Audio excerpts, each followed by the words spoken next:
Okay, one other thing we're going to talk about is making predictions using survey results. So we talked about using probability, okay, where if you have a probability of 1 in 24 and you know you have a total of 500 of whatever item you have, you can cross multiply to find out how many you're likely to get. Like in this case, it was how many bottle caps are winners.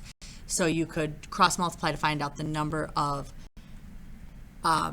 bottle caps that were likely to be winners. We can do a similar thing with a survey.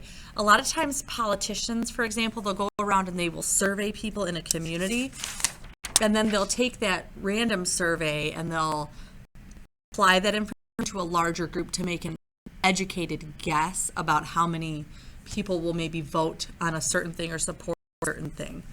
So let me show you what I mean by this. So we're still going to be using a proportion to solve. Number 1 says, in a random survey of town voters, 36 out of 60 people say they plan to vote for Mrs. Eilis for mayor. If 1,200 people vote in the election, about how many votes will Mrs. Eilis receive? So we know that there 36 out of 60 people chose Mrs. Eilis' survey, and we know there's 1,200 votes total.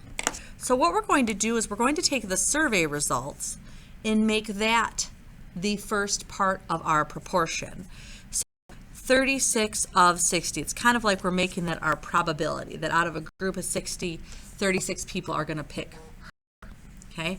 And then we're still going to do part over whole here. So the total number of people voting is 1,200. It'll be a very small amount.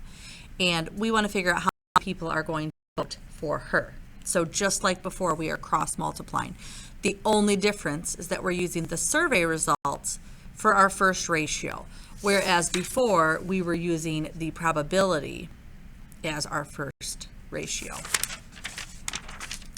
So we're going to cross multiply once again. So 60 times x equals 36 times 1,200. And that gives us 43,200. And then to solve for x, we're going to divide both sides by 60. That gives us just x on this side. And so we're going to divide 60. And so, she is going to receive about 720 votes. So that is our prediction based on our survey results. So again, you're taking the results of the survey and putting it as a ratio, and then you're doing a proportion where you're solving for the part, and you put the number total, in this case the number total votes, as the bottom number of your second ratio. All right, so I want you to pause the video and do the same thing, same situation here. We have the same group of people. It's just now we have Mr. Chu. So go ahead and pause the video, read the problem, solve it, and then restart the video to check your work. All right, for this one, it says in the same survey, 19 out of 60 people said they would vote for Mr. Chu, and we're going to predict how many votes he will receive in the election. So it's still the same total because it said in the same survey, so we're going to assume it's the same election. So we're going to have a 1,200 on the bottom of our second ratio. We're trying to figure out how many people will vote for him. And then over here, we should put our survey results. So you should have put 19 over 60. And then you're going to cross multiply to solve. So we end up with 60 times x equals 19 times 1,200. And to solve for x, we're going to divide both sides by 60.